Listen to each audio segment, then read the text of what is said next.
No programa de hoje, os temíveis escorpiões e aracnídeos e o mundo das serpentes venenosas.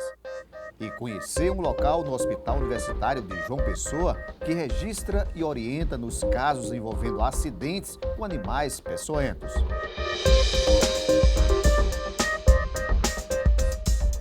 Se tem coragem, continue ligado no nosso planeta que está começando.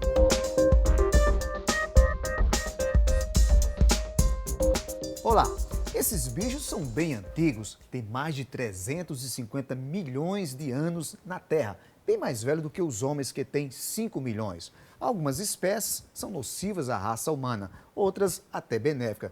No geral, elas têm uma importância grande na questão do equilíbrio do ecossistema. Uma ferroada de um bichinho como esse pode levar o homem a ter uma forte dor.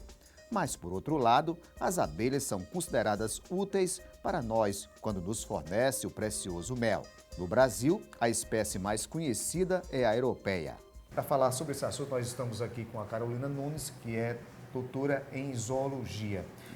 Carolina, aqui nós temos diversas espécies de abelhas, umas desconhecidas, né? A africana é mais conhecida para nós, mas essa aqui é um pouco desconhecida. Isso. Apesar da africana ser a mais conhecida por nós, que a gente chama da africanizada, que ela é uma mistura de uma abelha que foi introduzida no Brasil, uma mistura entre a europeia e a africana.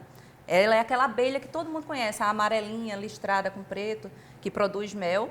Elas não são do Brasil, elas são introduzidas. As abelhas que são aqui do Brasil, elas são abelhas sem ferrão, ou que são as que produzem mel, ou abelhas solitárias, que elas constroem só um ninho no solo. Mas as mais conhecidas, que são as que justamente causam acidentes, são essas daqui, com o nome científico Apis mellifera. Como é o sistema de defesa desses insetos? Então, elas são bem territorialistas. Se você não chega perto, ela não vai lhe ameaçar.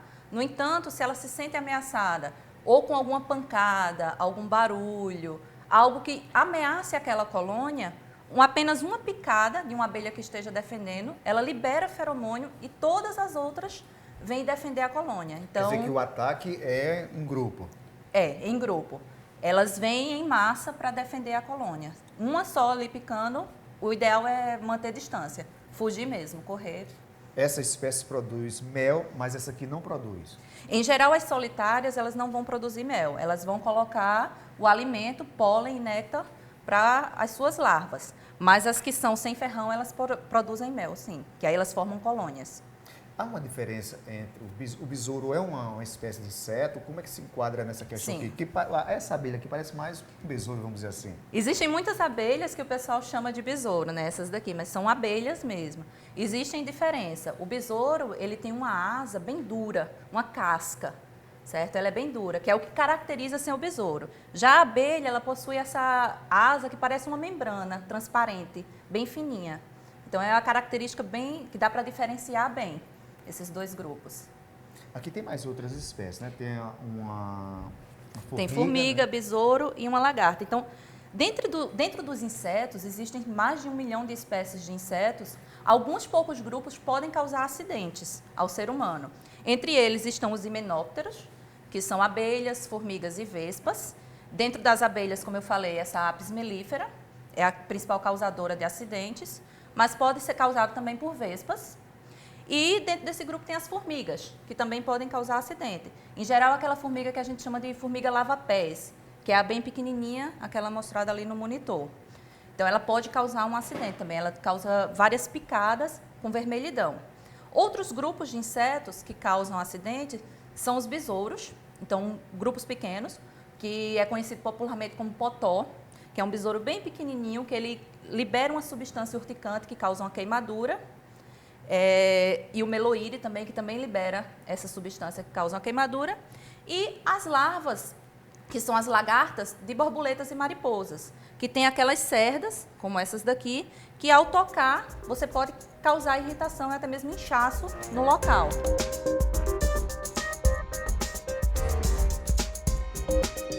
No Brasil estão catalogados pelo menos 4.000 espécies de aranhas ou aracnídeos e 80 de escorpiões.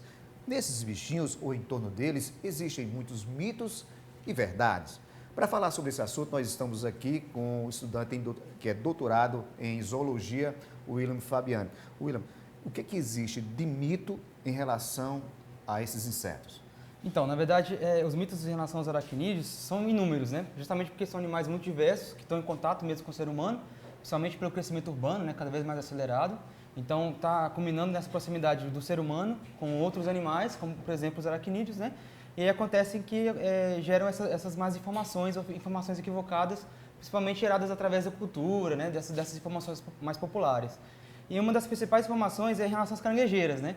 Quando essa daqui, né? Que são esses animais peludos, né? Bem vistosos.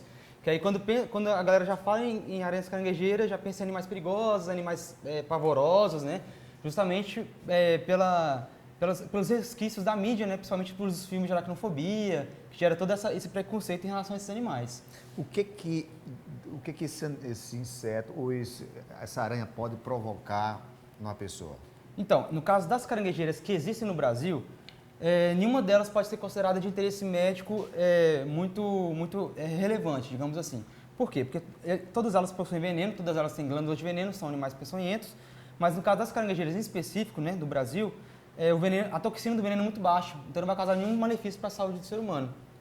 A única coisa que pode causar, em apenas um grupo dentro das aranhas caranguejeiras, é a cerda urticante, que são estruturas que ela tem de defesa, né, contra predadores, que ela utiliza para poder se defender, para ela não ser predada, para ela não ser alimentada. Então, as estruturas elas ficam principalmente nessa parte dorsal do abdômen, que a gente pode ver aqui, ó, que são esses pelinhos mais escuros, que é chamado de cerdas urticantes.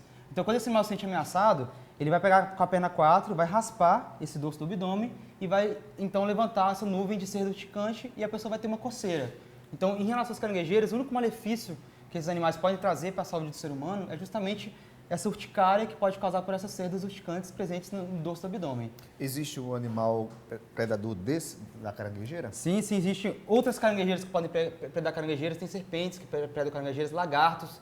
Eles gostam muito de aracnídeos em geral, principalmente escorpiões, né?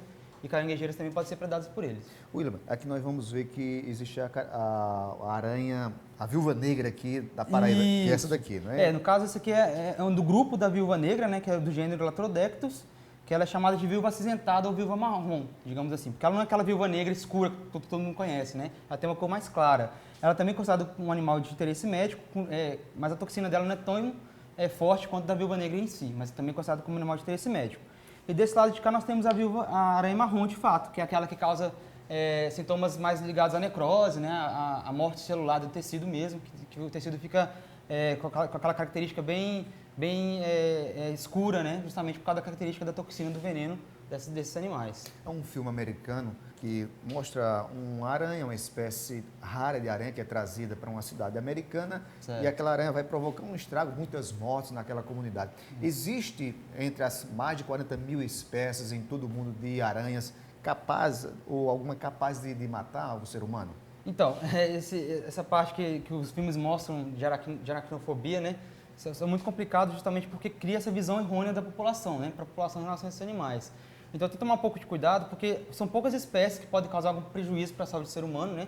É 0,5% de todas as espécies que podem causar algum prejuízo, e esse prejuízo muitas vezes não pode levar a óbito. Isso vai depender muito do sistema imunológico do paciente. Então, se ele tem um sistema imunológico mais comprometido, como, por exemplo, crianças até 6 anos de idade ou idosos a partir de 65 anos de idade, eles sim podem ter um prejuízo maior em relação ao acidente com esses animais. No Brasil, especificamente, né, mais voltado para o filme de aracnofobia, porque eles retratam uma aranha caranguejeira que sai picando todo mundo e acaba matando muita gente. Isso é muito difícil de acontecer porque, como eu já falei, a toxicidade do veneno das aranhas caranguejeiras são muito baixas.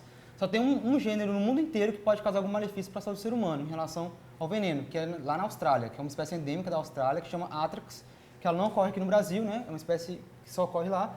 Então, ela sim pode causar algum prejuízo maior para a saúde do ser humano. Daqui a pouco, o temível mundo das cobras venenosas. E você vai conhecer o CEATOX, um centro especializado na orientação de vítimas de acidentes com animais peçonhentos. Os detalhes já já.